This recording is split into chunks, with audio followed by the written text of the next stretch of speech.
being raised by every opposition leader is the manner in which the agency is only targeting leaders from opposition parties. There are charges against those from the BJP, but no investigation into them, only targeting of opposition leaders. Is that fair? And that's a valid question.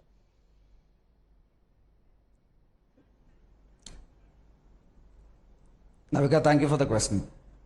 So again, I would say something very clearly, and that is right now the only thing that is bonding the entire opposition, the so-called opposition unity, are a combination of 2-3 things. One of them is blind hatred for the Prime Minister. It is blind opposition to the progress of India, and it is their bhaichara over bhrashtachar. It is their bonding over corruption. Right now, you look at any of the opposition leader who is actually targeted, you could see very clearly, like this is not what BJP is doing. There are legit Indian institutions, investigative investigation agencies that are going through each of these cases. No. What? See, once again, this is what it is. So, at one side, you have the opposition leaders who are just throwing muck without any proof, any substance. And at the other side, whenever an investigation happens, you see bag full of cash, you see 50 crores, you see 20 crores, you see crores of cash that is actually caught red-handed by the investigative agencies. And these are all solid evidence. Even in this particular case, Mr. Balaji's case, let us again not deviate to other states when let us stick to the subject. Even in Mr. Balaji's case, you have a very solid evidence of properties of 30 and 40 crores which are being transacted for 5 lakhs, 10 lakhs. You definitely know that there is a problem and the investigative agencies are looking into it. Again, like my DMK friend said, let's say he is not proven to be a criminal. That is true. But investigative agencies are investigating.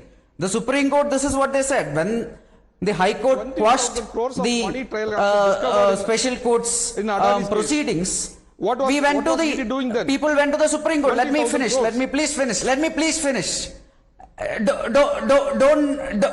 Don't deviate from the topic and let us not again go to areas where there is no proof. Let us go to solid cases which are in the court. When this case went to the Supreme Court, 20,000 crores has been discovered. What was the CD doing? That is your delusion. This is all delusion. This is all opposition delusion. Adani in private jet.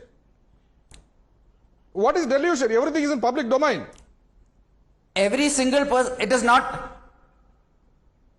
What is in public domain? There is zero evidence of any corruption against the Prime Minister in his entire 40-50 years of political career. But at the same time, you look at any of these political parties that are sitting in the opposition and their leaders who are leading it, there are solid evidence-based cases that are going on, which is again going on.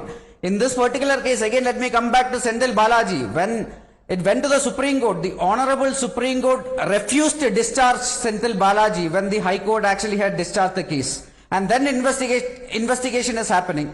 And the Supreme Court was the body, it was the institution that has directed ED to proceed. In the opposition, there seems to be a lot of confusion on what is the role of the Supreme Court and Enforcement Directorate. Absolutely, and that is the question. That is the question I want to take to Mr. Lokesh Jindal.